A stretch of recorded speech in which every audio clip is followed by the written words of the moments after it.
Welcome to Politicos news express at prime time. నేను మీ కీర్తన. ఈ రోజు ఇప్పటివరకున్న అప్డేట్స్ ఏంటో ఈ బులెటిన్లో చూద్దాం. సీఎం చంద్రబాబు అధ్యక్షతన నిర్వహించిన ఏపీ కేబినెట్ సమావేశం ముగిసింది. ఈ భేటీలో పలు కీలక నిర్ణయాలు తీసుకున్నారు. ఎస్సీ వర్గీకరణ ముసాయిదా ఆర్డినెన్స్ కు ఆమోదం తెలిపింది. 617 కోట్లతో అసెంబ్లీ, 786 కోట్లతో హైకోర్టు భవన నిర్మాణాలకు ఆమోదం తెలిపింది. ఏపీలో కొత్తగా 2260 స్పెషల్ ఎడ్యుకేషన్ టీచర్ పోస్టులను సృష్టిస్తూ ప్రభుత్వం ఉత్తర్వులు జారీ చేసింది. ఇందులో 1136 ఎస్జీటీ, 1124 స్కూల్ అసిస్టెంట్ పోస్టులున్నాయి.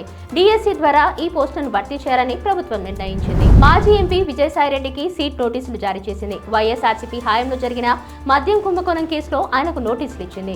ఈ నెల 18న విజయవాడలోని సీట్ కార్యాలయంలో విచారణకు హాజరు కావాలని పేర్కొంది. మే 2న అమరావతిలో ప్రధాని నరేంద్ర మోడీ పర్యటించనున్నారు.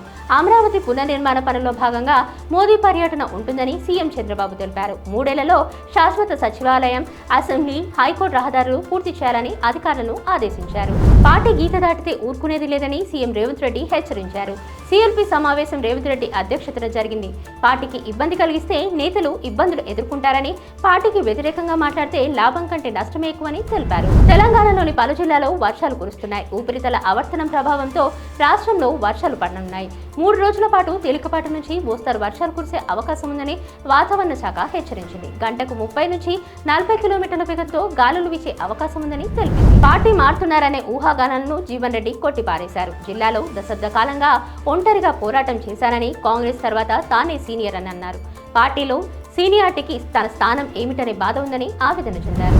దేశ రాజధానిలో కాలుష్యం తీవ్ర స్థాయిలో ఉండటంపై కేంద్ర మంత్రి నితిన్ గడ్కరీ ఆందోళన వ్యక్తం చేశారు. ఢిల్లీలో 3 రోజులుంటే జబ్బు చేయడం ఖాయమని అన్నారు. కాలుష్యం విషయంలో ఢిల్లీ, ముంబై రెడ్ జోన్ లో ఉన్నాయని తెలిపారు. గుడ్ బ్యాడ్ అగ్లీ మేకర్స్ కు ప్రముఖ సంగీత దర్శకుడు ఇళయరాజా లీగల్ నోటీసులు పంపారు. గతంలో తాను స్వరాలు సమకూర్చిన 3 గీతాలను గుడ్ బ్యాడ్ అగ్లీలో అనుమతి లేకుండా రీక్రియేట్ చేశారని నోటీసులో పేర్కొన్నారు. అందుకుగాను 5 కోట్ల పరిహారం డిమాండ్ చేశారు. దేశీయ సూచీలు ఇవాళ భారీ లాభాలతో ముగిశాయి.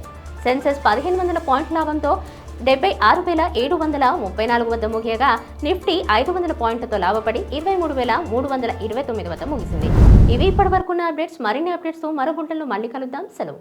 Please subscribe to the channel and download the Politicos app from the links in the description.